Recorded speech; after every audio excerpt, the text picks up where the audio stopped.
7 बजे के समाचारों में आपका स्वागत है। मैं हूं तरन्नुम रिजवी। समाचारों में सबसे पहले हेडलाइंस।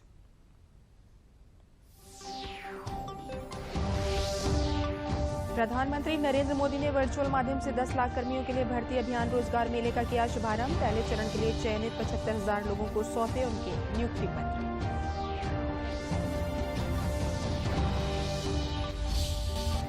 अयोध्या में होने वाले भव्य दीपोत्सव को लोकप्रिय बनाने एवं जन जन तक पहुंचाने के लिए दीपोत्सव गान आज राज्य सरकार के संस्कृति विभाग द्वारा किया गया जारी।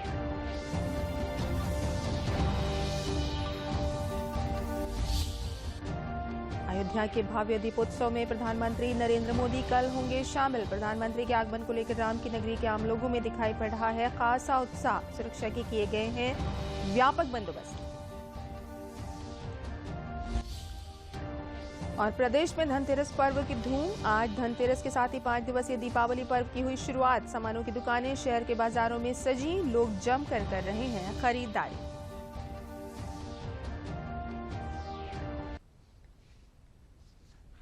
और अब समाचार विस्तार से। प्रधानमंत्री नरेंद्र मोदी ने धनतेरस के दिन युवाओं को बड़ा तोहफा देते हुए वीडियो कॉन्फ्रेंसिंग के माध्यम से 10 लाख कर्मियों के लिए भर्ती अभियान रोजगार मेले का शुभारंभ किया। समारोह के दौरान 75,000 नवनियुक्त कर्मियों को नियुक्ति पत्र भी सौंपे गए। प्रधानमंत्री ने रोजगार मेले को संबोधित करते हुए कहा कि आज केंद्र सरकार कार्यों में इतनी तत्परता का कारण बीते 7 वर्षों की कड़ी मेहनत है।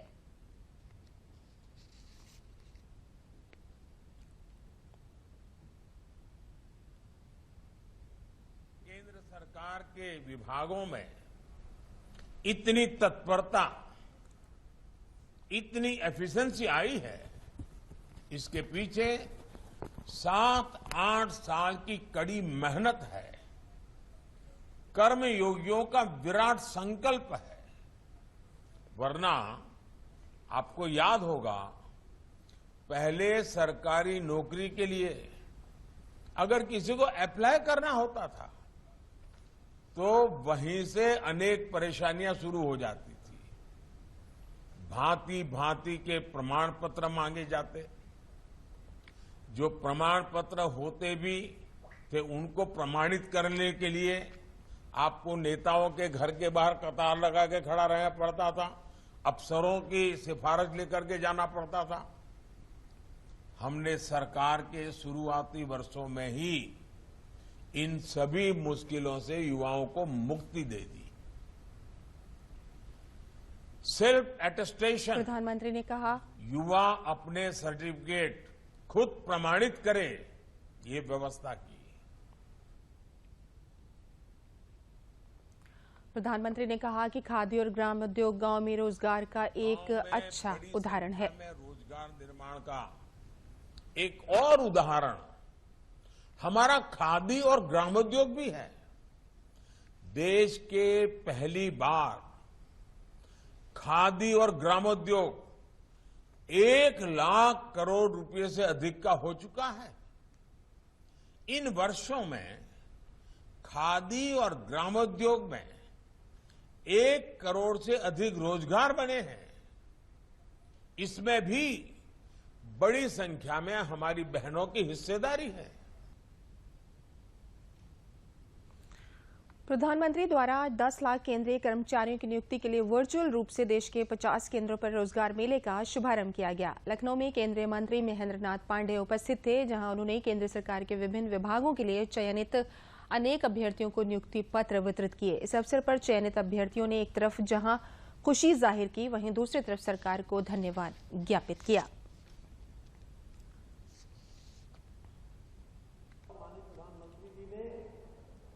केवल रोजगार, उनकी लगभग 8.5 वर्ष की सरकार में किस तरह रोजगार दिया गया लगातार और किस तरह रोजगार के अन्य अवसर सृजित हुए। मुद्रा लोन के द्वारा, स्टार्टअप के द्वारा, सेल्फ हेल्प ग्रुप के द्वारा, विभिन्न प्रकार के अन्य पहलों द्वारा प्रतिवर्ष हो रहे लाखों रोजगार के नियुक्त हो रहे नौजवानों के उन सब चीजों को रेखांकित करते हुए माननीय प्रधानमंत्री जी ने अवगत जो कराया। लेकिन आज तो उनकी पहल पर एक विशेष हाल के दिनों में उन्होंने निर्णय लिया कि केंद्र के अंदर 1 वर्ष में एक अभियान चला के 10 लाख नौजवानों को हमें रोजगार देना है। उसकी ये पहली कड़ी अमृतकाल में उन्होंने शुरू की। जी, मैं बीएसएफ में मुझे एसआई का पद मिला है। जी हाँ, मुझे सेंट्रल गवर्नमेंट जॉब मिली है और ये एक बहुत लंबा सफ़र रहा है। लगभग 4 साल के बाद मुझे जॉब मिली है, जिसके लिए मैं बहुत खुश हूँ। हाँ, सरकार बहुत कोऑपरेटिव रही, जिसका आज मुझे ये फल मिला है। मैं मोदी जी को बहुत धन्यवाद करना चाहती हूँ उसके लिए। सर, मैंने सीआईएसएफ कांस्टेबल जीडी के लिए अप्लाई किया था, उसमें मेरा आज सिलेक्शन। सरकार के इस प्रयास को बहुत अच्छी तकनीकी से देखता हूँ और जो भी किया है सरकार ने अच्छा किया हमारे लिए। आज मुझे बहुत खुशी है कि मुझे आज ज्वाइनिंग लेटर मिला है। मैंने एसएससी सीपीएसआई के पद के लिए 2020 में चयन आयोग के द्वारा दिया गया भर्ती में आवेदन किया था, जिसमें मैंने सफलतापूर्वक चयन हुआ। ठीक है, इस भर्ती प्रक्रिया को पूरी तरीके से डिजिटलाइज रखा गया, पूरी पारदर्शिता से हुआ ये भर्ती प्रक्रिया और बहुत ही आभार व्यक्त करता हूँ सरकार का हमें नियुक्त करने के लिए। प्रधानमंत्री नरेंद्र मोदी द्वारा देश भर में 10 लाख कर्मियों के लिए भर्ती अभियान रोजगार मेले का शुभारंभ किया गया। इस अवसर पर कानपुर के चंद्रशेखर आजाद कृषि विश्वविद्यालय के कैलाश भवन सभागार में आयोजित कार्यक्रम में केंद्रीय महिला एवं बाल विकास और अल्पसंख्यक कल्याण मंत्री स्मृति जुबिन ईरानी ने नवनियुक्त 25 युवाओं के हाथों में स्वयं नियुक्ति पत्र दिए, जबकि कानपुर में लगभग 200 को नियुक्ति पत्र बांटे गए। इस अवसर पर विधानसभा अध्यक्ष सतीश महाना सहित कानपुर के सांसद सत्यदेव पचौरी मौजूद रहे। एक साथ 75,000 नवयुवक नियुक्तियों को प्रधानमंत्री जी के आशीर्वाद से नव भारत के निर्माण की भिन्न मंत्रालयों में जिम्मेदारी दी गई है। आज मेरा सौभाग्य है कि मेरे साथ उत्तर प्रदेश के माननीय स्पीकर साहब ने अपना आशीर्वाद 200 से ज्यादा यहाँ पर उन लोगों को अपना आशीर्वाद दिया जिनको रोजगार मेला में स्वयं प्रधानमंत्री जी ने अपॉइंटमेंट लेटर दिलवाया। मेरी job engineering department grade track maintainer 4 में लगी है। मैं अपनी काम को पूरी ईमानदारी पूर्वक सच्ची निष्ठा के साथ निर्वहन करूंगा, यही कहना। मुझे बहुत खुशी हो रही है। प्रधानमंत्री को मैं बहुत धन्यवाद देना चाहता हूं कि इस धनतेरस के अवसर पर मुझे खुशियों वाला एहसास करवाए। मेरी रेलवे में जॉब लगी जो डिवीजन इलाहाबाद मिला है मुझे, और ये मुझे नौकरी पाकर मुझे बहुत खुशी मिली। अयोध्या में होने वाले भव्य दीपोत्सव को लोकप्रिय बनाने एवं जन तक पहुंचाने के लिए दीपोत्सव गान आज राज्य सरकार के संस्कृति विभाग द्वारा जारी किया गया। इस एंथम में भगवान श्री राम की वंदना एवं वर्तमान अयोध्या में सरकार के विकास कार्यों की झलक दिखाई गई है। करुणा निधान वो मर्यादा पुरुषोत्तम है, घट घट वासी वो सियापति सर्वोत्तम है। राघव रघुवीर वो रघुवंश के रघुनंदन है, दीपों के इस उत्सव में श्री राम को नमन है। श्री राम को नमन है, श्री राम का वंदन है। भव्य दीपोत्सव उत्सव त्योहार है, ज्योतिर्मय तेज है, ये रोशनी की धार है। पाप पर प्रहार है, सच की जीत की हुंकार है। दिए से दिया जलाए, राम राज्य सरकार है, राम राज्य सरकार है। श्री राम को नमन है, श्री राम का वंदन है। एक दिया राम जन्मभूमि के निर्माण का, एक दिया आस्था का, प्रेम का, विश्वास का। एक दिया अयोध्या के चहुमुखी विकास का, एक दिया सभ्यता परंपरा के मान का, एक दिया रोशन जन जन के कल्याण का, एक दिया तरक्की की ऊंची उड़ान का, एक दिया दीपों के नए कीर्तिमान का। आइए आस्था के असंख्य दीपों से सुसज्जित इस दीपोत्सव के साक्षी बने और प्रभु श्री राम को नमन करें, प्रभु श्री राम का वंदन करें। अलौकिक अयोध्या, आधुनिक अयोध्या।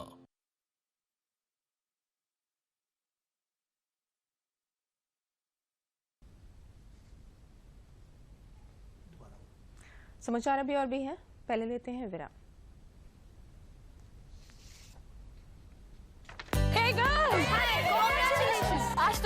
चाहिए। पहले चैंपियन के साथ सेल्फी लेंगे। आइडिया, यही करते हैं पार्टी। Pizza party. ये चल अपना कार्ड और पिन दे। मेरे कार्ड की डिटेल्स मैं खुद ही डालूंगी। आरबीआई कहता है अपना पिन, ओटीपी, सीवीवी या इंटरनेट बैंकिंग पासवर्ड किसी के साथ शेयर ना करें। ऑनलाइन बैंकिंग सिर्फ अपने कंप्यूटर, मोबाइल और सिक्योर नेटवर्क से करें। बाय गर्ल्स, कहाँ जा रही है? सुना नहीं, नो शेयरिंग। आरबीआई कहता है जानकार बनिए, सतर्क रहिए। विराम के बाद दूरदर्शन समाचारों में आपका फिर से स्वागत है। बढ़ते हैं अगले समाचार की ओर। अयोध्या का छठा दीपोत्सव, जहां मर्यादा पुरुषोत्तम भगवान श्री राम के त्रेता युग में लंका विजय करके अयोध्या पहुंचने के समय का दिव्य और भव्य दृश्य सृजित कर रहा है, तो वहीं दीपोत्सव के प्रमुख कार्यक्रम राम राज्य अभिषेक में प्रधानमंत्री नरेंद्र मोदी वशिष्ठ की भूमिका निभाते हुए भगवान राम को तिलक करते हुए राम राज्य अभिषेक को संपन्न कर भगवान राम के प्रति अपने समर्पित भाव को प्रकट करेंगे। प्रदेश के पर्यटन मंत्री राजवीर सिंह ने अयोध्या में बताया कि प्रधानमंत्री नरेंद्र मोदी अयोध्या में 3 घंटे तक रहेंगे और दीपोत्सव के विभिन्न कार्यक्रमों में शामिल होंगे। उन्होंने कहा, प्रधानमंत्री विराजमान रामलला स्थल पर दर्शन पूजन करेंगे और श्री राम जन्मभूमि परिसर में निर्माणाधीन रामलला के मंदिर के कार्य को भी देखेंगे। इसके बाद राम कथा पार्क में आयोजित राम राज्य अभिषेक में वशिष्ठ की भूमिका निभाते हुए मर्यादा पुरुषोत्तम भगवान श्री राम को तिलक करेंगे।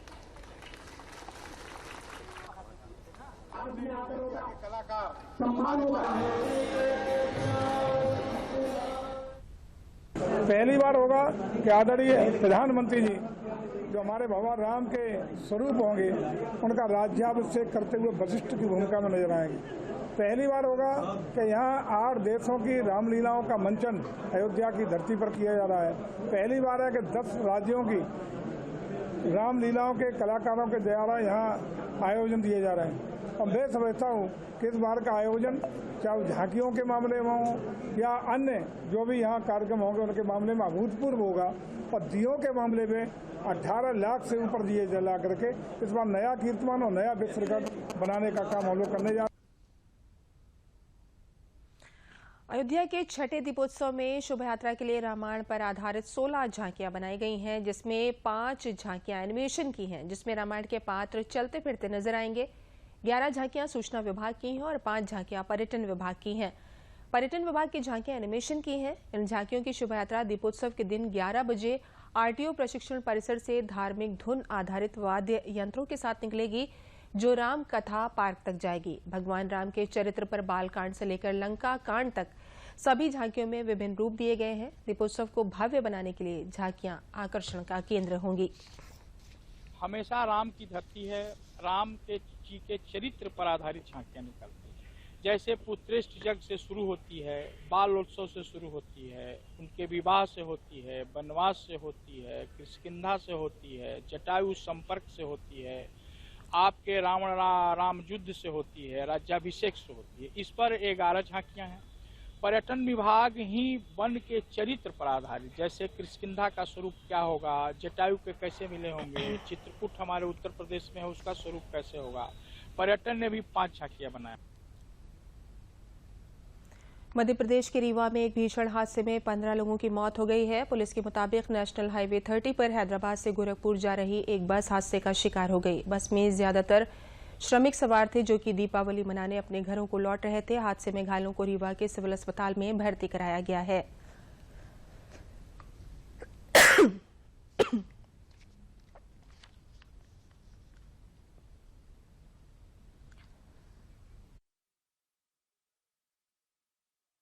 प्रधानमंत्री ने मध्य प्रदेश के रीवा में हुए सड़क हादसे में जनहानि पर दुख जताते हुए मृतकों के परिजनों के प्रति संवेदना व्यक्त की है। उन्होंने प्रधानमंत्री राष्ट्रीय राहत कोष से मृतकों के आश्रितों और घायलों के लिए अनुग्रह राशि देने की घोषणा की है। प्रधानमंत्री कार्यालय में ट्वीट संदेश में कहा कि मध्य प्रदेश के रीवा में नेशनल हाईवे पर हुआ हादसा हृदय विदारक है। जिन्होंने अपनों को खोया है उनके प्रति मेरी गहरी संवेदनाएं। इसके साथ ही सभी घायलों के शीघ्र स्वस्थ होने की कामना करता हूं। राज्य सरकार की देखरेख में स्थानीय प्रशासन पीड़ितों की हर संभव मदद में जुटा है। मुख्यमंत्री योगी आदित्यनाथ ने भी मध्य प्रदेश के रीवा सड़क हादसे पर दुख व्यक्त किया है। उन्होंने ट्वीट करते हुए कहा कि मध्य प्रदेश के रीवा सड़क दुर्घटना में हुई जनहानि अत्यंत दुखद है। प्रभु श्री राम से प्रार्थना है कि दिवंगत आत्माओं को अपने श्री चरणों में स्थान व घायलों को शीघ्र स्वास्थ्य लाभ प्रदान करें। मेरी संवेदनाएं शोक संतप्त परिजनों के साथ हैं। समाचार अभी और भी हैं, पहले लेते हैं विराम।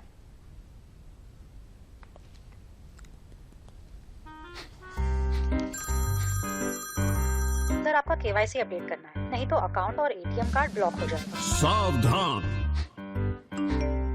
सावधान, 2.5 करोड़ का इनाम मुझे। देखिए, अनजाने कॉल्स, फर्जी ईमेल्स, लिंक्स और जाली ऐप से अपना पिन, ओटीपी, पासवर्ड कभी भी किसी के साथ शेयर न करें। आप रहेंगे सावधान तो नहीं होगा नुकसान। आरबीआई कहता है, जानकार बनिए, सतर्क रहिए।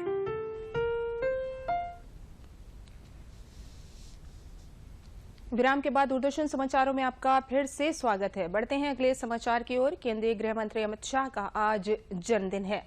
इस अवसर पर प्रदेश भाजपा अध्यक्ष भूपेंद्र चौधरी ने पार्टी कार्यकर्ताओं के साथ लखनऊ स्थित हनुमान सेतु मंदिर में पूजन अर्चन कर गृह मंत्री अमित शाह के स्वस्थ एवं दीर्घायु होने की कामना की।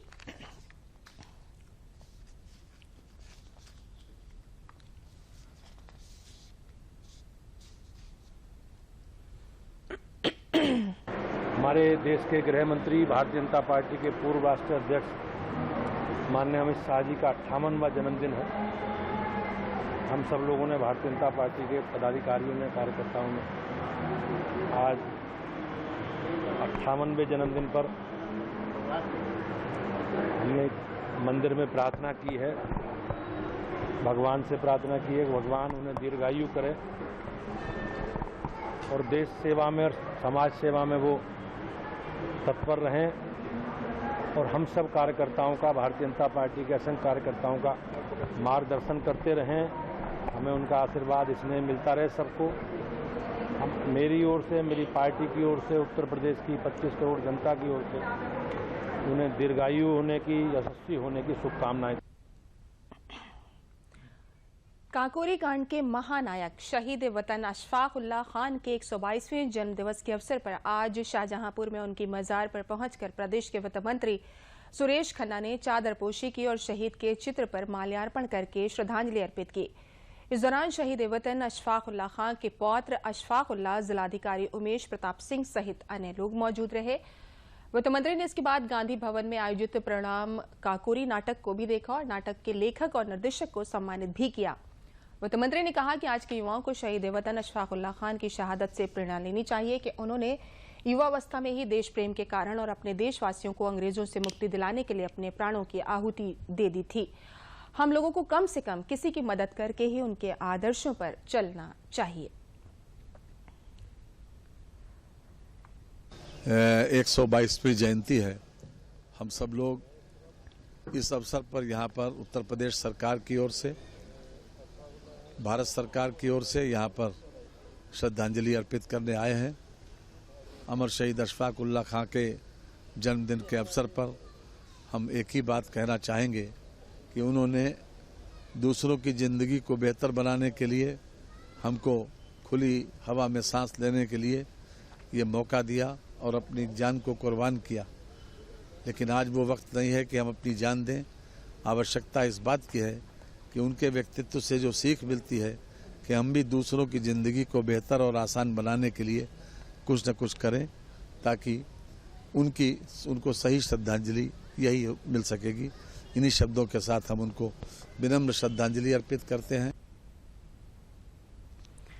प्रदेश के नगर विकास एवं ऊर्जा मंत्री ए.के. शर्मा ने दीपावली के शुभ अवसर पर प्रदेशवासियों को दीपावली की शुभकामनाएं दी हैं। इस अवसर पर उन्होंने ऊर्जा विभाग को निर्बाध विद्युत आपूर्ति करने का आह्वान किया है। उन्होंने कहा कि प्रकाश पर्व को देखते हुए हमारा शहर सुंदर और स्वच्छ दिखे, इसके लिए सभी प्रदेश के अधिकारियों को बेहतर साफ सफाई सुनिश्चित करने के भी निर्देश दिए हैं। उन्होंने कहा कि इस समय संचारी रोग के प्रति सावधानी रखी जाए और सड़कें गड्ढा मुक्त की जाएं। उन्होंने कहा कि पीएम आवास योजना शहरी में उत्तर प्रदेश ने सर्वश्रेष्ठ काम किया है। इसके लिए उत्तर प्रदेश को प्रधानमंत्री के हाथों अवार्ड मिला है। इसके लिए मैं पूरी टीम को बधाई देता हूं। सभी देशवासियों और प्रदेशवासियों को हमारी ओर से दिवाली की बहुत बहुत शुभकामना और हार्दिक बधाई। मैं इस अवसर पे उत्तर प्रदेश के नगरों में सभी जगह एकदम साफ सफाई रहे, हमारे नगर सुंदर दिखें, हमारे नगर सुरुचिपूर्ण दिखें, इसके लिए मैं और नगर विकास विभाग की हमारी पूरी टीम, ऊपर से लेकर के हमारे एक एक सफाई कर्मी मित्र तक, सभी लोग बड़े ही निष्ठापूर्वक बड़ी ही मेहनत कर रहे हैं और नागरिकों को एक सुखमय जीवन प्रदान करने की हम पूरी कोशिश कर रहे हैं। विराम के बाद दूरदर्शन समाचारों में आपका फिर से स्वागत है। बढ़ते हैं अगले समाचार की ओर। भारत की प्रथम रीजनल रेल के दिल्ली गाजियाबाद मेरठ कॉरिडोर की पहली सुरंग का मेरठ में सफल ब्रेक थ्रू हुआ। टनल बोरिंग मशीन यानी सुदर्शन 8.3 ने सुरंग का सफलतापूर्वक निर्माण करने के बाद बेगमपुल RRTS स्टेशन पर ब्रेक थ्रू किया। NCRTC के प्रबंध निदेशक विनय कुमार सिंह, मंडलायुक्त मेरठ सलवा कुमारी जे और जिलाधिकारी दीपक मीणा सहित कई अधिकारियों की उपस्थिति में रिमोट का बटन दबाकर ब्रेक थ्रू की प्रक्रिया की शुरुआत की। टनल बोरिंग मशीन को गांधी पार्क में निर्मित लॉन्चिंग शाफ्ट से लॉन्च किया गया था और अब इसे बेगमपुल RRTS स्टेशन से रिट्रीव किया जाएगा। पहली टनल के लिए ब्रेक थ्रू की उपलब्धि 4 महीने के भीतर 750 मीटर लंबी सुरंग की बोरिंग और निर्माण के बाद हासिल की गई है। आज सुदर्शन 8.3 जो कि टनल बोरिंग मशीन है, ये टनल बोरिंग मशीन जो है ये 4 महीने पहले हमने लॉन्च की थी मेरठ में। आज वो अपना सफ़र पूरा करके करीब 750 मीटर चल के वो आज यहाँ पर टनल बोरिंग मशीन बाहर निकल के आई है बेगमपुल स्टेशन पे। इसकी खासियत ये है कि अगर आप देखें इस स्टेशन के 4 आप देख रहे हैं कि स्टोरी हैं इसमें नीचे, ज़मीन के नीचे। जब हमने ये काम शुरू किया था किसी ने सोचा नहीं था मेरठ में इतने कंजेस्टेड एरिया में एक छोटा सा भी कोई चीज़ आप बना सकते हैं, यहाँ पे इतना ट्रैफिक है। लेकिन आज आप देख सकते हैं इतना बड़ा 200-250 मीटर बड़ा हुआ स्टेशन, उसके भी 4 मंजिल बन गई हैं। इसमें बहुत सारा कंक्रीट हुआ है, बहुत सारी मट्टी निकली है, पर मेरठ में किसी को नहीं पता कि वो कहाँ से कंक्रीट आ रही है और कहाँ मट्टी जा रही है। तो इसका मतलब ये है कि बहुत ही मेटिकुलस वे में इस वर्क को हमारे टीम ऑफ इंजीनियर्स कर रही है। वाराणसी के विशेश्वरगंज स्थित प्रधान डाकघर के अधीक्षक चंद्रशेखर सिंह बरुआ ने बताया कि स्वच्छता का डाकघर में विशेष ध्यान रखा जाता है। पहले यहां पर एक नियमित स्वच्छता कर्मी था, लेकिन उसके देहांत हो जाने के बाद से डेली वेजेस पर मजदूरों से सफाई कराई जाती है। इसके अलावा डाक कर्मियों का काफी सहयोग है। वो अपने अगल बगल किसी तरह की गंदगी होने नहीं देते हैं। किसी को वहां थूकने के लिए भी ना थूकने के लिए सख्त हिदायत दी गई है। डाकघर के सभी कक्षाओं में पूर्ण सफाई देखने को मिली और माहौल काफी स्वस्थ व स्वच्छ देखने को मिला।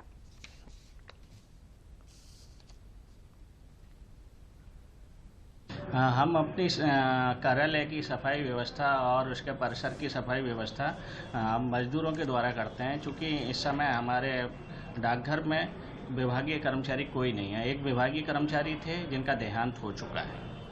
3 मजदूर हमारे यहाँ लगे हुए हैं डेली वेज पे, हम उनके माध्यम से कराते हैं। कर्मचारियों का पूरा सहयोग है। कोई भी कर्मचारी जो है मतलब आसपास थूकता नहीं है। हमने उनको सख्त हिदायत दे रखी है कि कोई डस्टबिन में थूकेंगे नहीं और अपने आसपास कूड़ा नहीं फैलाएंगे। अगर उनको इस तरह का कुछ है तो वो स्वयं सफाई करते हैं। सभी का सहयोग सफाई में मिलता है। जहाँ कोई उनको इस तरह का दिखाई देता है कि यहाँ सफाई नहीं है, जाले लगे हैं, वो लोग जो है तुरंत उसको साफ कराते हैं। सुल्तानपुर जिले के मोतीगरपुर थाना क्षेत्र के मजुई नदी के तट पर स्नान कर रही 5 किशोरियां एक दूसरे को बचाने में नदी में डूब गईं। किशोरियों को बचाने के लिए कई ग्रामीण भी नदी में कूद गए, लेकिन नदी में डूबी किशोरियों को बचाने में सफलता नहीं मिली। बाद में ग्रामीणों द्वारा 5 किशोरियों के शव बरामद कर लिए गए। घटना के बाद जिलाधिकारी रविश कुमार गुप्ता और पुलिस अधीक्षक सोमिन वर्मा घटनास्थल पर पहुंच गए हैं। जिलाधिकारी रविश कुमार गुप्ता ने पीड़ित परिजनों को आश्वस्त किया कि उन्हें शासन द्वारा निर्धारित आर्थिक सहायता शीघ्र ही उपलब्ध कराई जाएगी।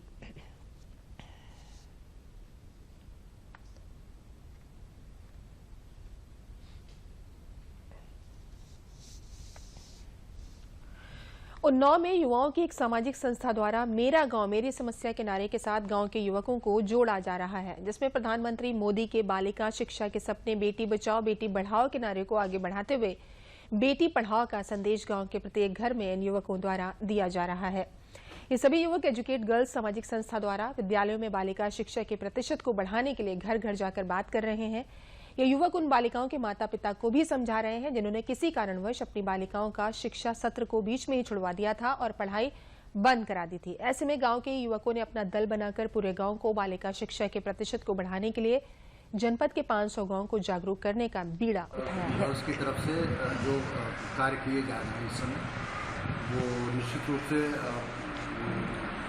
बालिकाओं के लिए अच्छा है और अन्य विद्यालयों में भी ये प्रयास कर रहे हैं। अभी तक तो बीबीपुर में आज इनका जो कार्यक्रम था उसमें ये लोग आए थे, प्लस उसके अलावा भी और भी विद्यालय लोगों ने ले रखा है। कार्य इनके अच्छे हैं और इनका पूरा सहयोग मिल रहा है। ये तो एक आम प्रोग्राम है। हम लोग है जो विजिट करते रहते हैं स्कूल के अंदर, और स्कूल में जाके हमारे जो ज्ञान का पिटारा के माध्यम से हम गांव के जो बच्चे हैं उनको पढ़ाने का काम करते हैं। और गांव में से आइडेंटिफाई किए गए कुछ स्वयंसेवक लोग हैं जो गांव के विकास में मेरा गांव मेरी समस्या मैं ही समाधान नाम के नारे के साथ में अपनी भूमिका निभा रहे हैं। और आगे जो यहीं पे है जो हम बात कर रहे हैं कि किस तरीके से गांव में जो लड़कियां स्कूल नहीं जाती हैं उन बच्चियों को किस तरीके से स्कूल में जोड़ा जा सकता है सरकार के साथ में मिलकर, उस विषय पे हम आगे भी काम करते हैं। प्रशासन के साथ में मिलकर, सरकार के साथ में मिलकर हम लोगों का ये प्रयास है कि ये गांव एक आदर्श गांव बने और इसको हम आदर्श गांव बनाने के लिए प्रयास करें। आज धनतेरस के साथ ही 5 दिवसीय दीपावली पर्व की शुरुआत हो गई है। धनतेरस का पर्व प्रत्येक वर्ष कार्तिक मास के कृष्ण पक्ष की त्रयोदशी को मनाया जाता है। बाजारों में रौनक है। आज के दिन लोग जमकर खरीदारी करते हैं। इस दिन धन्वंतरी देव के साथ मां लक्ष्मी और कुबेर देव की पूजा की जाती है। भगवान धन्वंतरी को आरोग्य का भी देवता माना जाता है।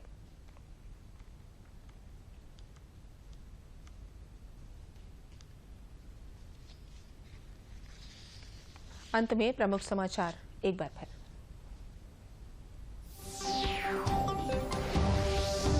प्रधानमंत्री नरेंद्र मोदी ने वर्चुअल माध्यम से 10 लाख कर्मियों के लिए भर्ती अभियान रोजगार मेले का किया शुभारंभ। पहले चरण के लिए चयनित 75,000 लोगों को सौंपे उनके नियुक्ति पत्र।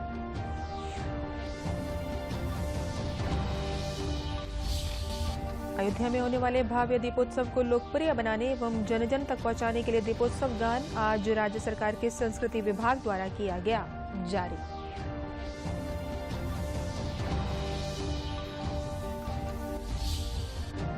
अयोध्या के भव्य दीपोत्सव में प्रधानमंत्री नरेंद्र मोदी कल होंगे शामिल। प्रधानमंत्री के आगमन को लेकर राम की नगरी के आम लोगों में दिखाई पड़ रहा है खासा उत्साह। सुरक्षा के किए गए हैं व्यापक बंदोबस्त। और प्रदेश में धनतेरस पर्व की धूम। आज धनतेरस के साथ ही 5 दिवसीय दीपावली पर्व की हुई शुरुआत। सामानों की दुकानें शहर के बाजारों में सजी। लोग जमकर कर रहे हैं खरीदारी।